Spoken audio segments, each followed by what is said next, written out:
महाराज जी ने मेरे ऊपर ही सत्संग किया, मैं आज से छोड़ दिया हूँ। तो कई दिन बाद वो आया, कहने लगे महाराज जी 2 साल बाद वो पैसे भी आ गए, मैंने उसका ख्याल छोड़ दिया, भक्ति करी, सारे काम। संतों की बात पे अमल करना चाहिए, ध्यान देना चाहिए। संत के क्या रहा है, संत सुई की जगह सूल बना के टपा देता है, पर उसका कोई कहना माने तो बात है। अब बाबा जी दशरथ नाथ जी एक बार कमरे में बैठे, बाहर आए, एक हमारे गोरखपुर गांव से जाट था,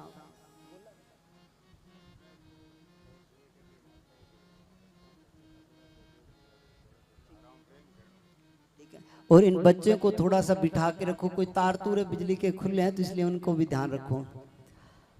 एक चीज मैं और कह रहा था कि कल हवन चल रहा है, तो अपने मेरी एक इच्छा थी कि हमें दुकान से कोई घी ना लाना पड़े, क्योंकि दुकान से पता नहीं शुद्ध घी होगा कि नहीं होगा, तो अपने गांव से ही घी हो तो और ही अच्छा रहेगा। घी का सहयोग सबका रहा है और थोड़ा थोड़ा घी का सहयोग सब करोगे। कल सुबह अपने को घी की भी जरूरत है, तो कल लेके आना है सबको घी का सहयोग सबको थोड़ा, ताकि हवन में लग रहा है तो ताकि हमारा हवन बड़ी अच्छे तरीके से हो, बड़े विधि विधान से हो। तो महाराज जी कमरे से बाहर आए और कहने लगे कि भाई उसका नाम था मेरी याद नहीं, तो उसने कहा भाई ऐसे करना, तू डेरे से बाहर मत जाना, आज हमें तेरी जरूरत है। तो मैंने सोचा महाराज जी को इसकी क्या जरूरत है, भाई बाबा जी इतने बड़े खजाने के मालिक, इनको क्या है। थोड़ी देर में कमरे में चले गए। अब थोड़ी देर में बाबा जी कहने लगे उसको दोबारा बुला, कितने संत दयालु होते हैं। उसने दोबारा बुलाया, क्या भाई आज तेरे को डेरे से बाहर नहीं जाना। तो वो कहने लगा महाराज जी वो तो थोड़ी देर बाद निकल गया, तो बाहर गया तो गोली, किसी के गोली लगनी और थी, लग गई, उसकी मौत होगी। अब बाबा जी शाम को बहुत रोए, क्या भाई देख भाई हम संत गरीबों की कौन मानता है, हम बहुत समझाया पर मानते तो मौत टल जाती। फकीर इतने तक जानी जान होता है, पर उसकी कोई माने तो संतों की बात पे अमल करे तो सब कुछ बन जाता है। पर फकीर की मानने वाला भी कोई कोई, हमारे डेरे में बनवारी लाल जी डेलू है जो खजूरी गांव से है, उसके पथरी का दर्द था, बठिंडे दिखा के आया, तो उसने कहा डॉक्टरों ने कहा ऑपरेशन होना है।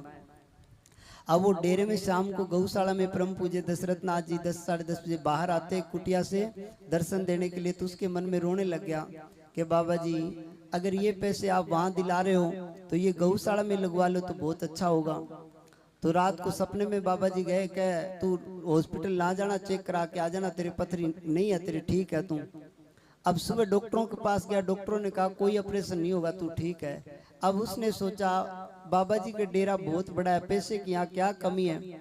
तो डॉक्टरों ने 15,000 बताए, वो 5,000 लेके महाराज जी के पास कमरे की साइड आया।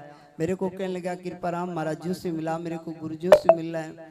तो मैं उसको कमरे की तरफ लेके गया, तो उन्हें 5,000 रुपये दिए। तो महाराज जी कहने लगे 10 का तेरा भाई पापा दे के जाएगा क्या, बोले वहां तो 15 देने के लिए तैयार था। ये देखो संत कर्म संत काट देता है, पर उसकी कोई माने तो। फकीर हमेशा दयालु होता है, वो किसी से झगड़ नहीं होता, सबसे प्रेम करता है। मीरा ने लिखा है ना, प्रेम क्यों तिन्हीं पर पायो। तो इसलिए कबीर का एक भजन आता है, कबीर कितने बड़े संत थे, उन्होंने एक भजन बोला है, 2 लाइन बोलता हूं मैं। वो कहते हैं कर ले सोदा पार लंघन दा, कर ले सोदा पार लंघन दा, आगे आगे हटड़ी बाजार भी नहीं हो भाई, आगे आगे हटड़ी भी नहीं हो। कर ले सोदा पार लंघन दा, कर ले सोदा पार लंघन दा, आगे आगे हटड़ी बाजार भी नहीं हो भाई, आगे आगे हटड़ी बाजार भी नहीं हो। फिर वो दूसरी लाइन में क्या कह रहा है, कबीर कहता है कि कर ले सौदा, तू राम नाम का सौदा कर ले। ये जीवन तेरे को मिला है, भगवान ने शरीर स्वस्थ दिया है, अच्छा खानदानी घर में पैदा किया है, हाथ पांव सही दिए हैं, फिर तू भजन कर ले, परमात्मा की भक्ति कर ले।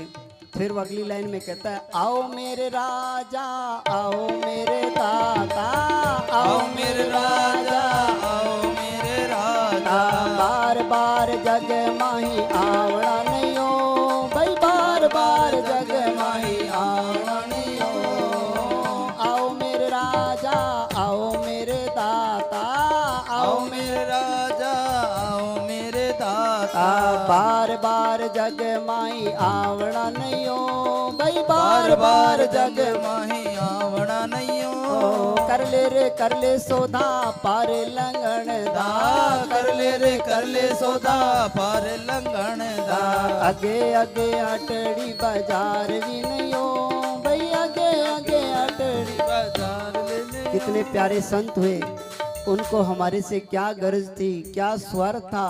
वो कितने प्यारी बात कहते हैं कि आओ मेरे राजा, आओ मेरे दाता।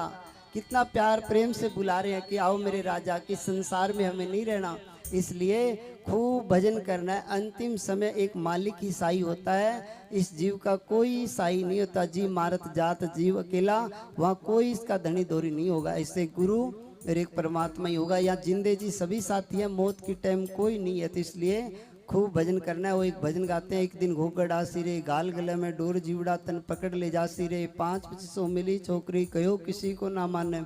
देखो किसी से लड़ाई झगड़ा हो जाए, हम कितना बंदोबस्त करते हैं, बंदूक का, लाठी का, पिस्तौल का। एक दिन यमदूत ने भी हमें पर हमला करना है तो उसका भी बंदोबस्त होना जरूरी है। इसलिए उसका कोई चीज़ से नहीं है, न धन से डरता न लाठी से। खूब भजन करो।